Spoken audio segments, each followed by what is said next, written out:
কিছুদিন ধরেই খুব জ্বরে ভুগছি। কিছু খেতেও ইচ্ছে করছে না। কিছু খেতে গেলেই মুখটা একদম তিতে হয়ে যাচ্ছে, বিচ্ছিরি হয়ে যাচ্ছে। কিন্তু এদিকে খিদেও পেয়েছে, কি করি বলো তো। হঠাৎ করে আমার মাথায় সেই ভাইরাল মাখা কাকুর কথা মনে পড়ে গেল। তাই আমি আস্তে আস্তে বাইরে বেরিয়ে আসলাম, দেখি কিছু পাওয়া যায় নাকি।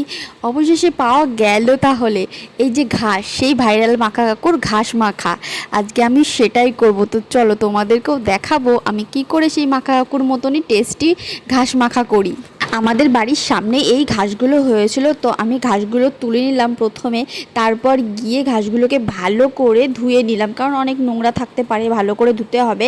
তারপর টুকরো টুকরো করে ছিঁড়ে নিলাম, কারণ আশেপাশে আমি চাকু পাচ্ছিলাম না বা কিছু পাচ্ছিলাম না, তাই হাত দিয়েই ছিঁড়ে নিলাম।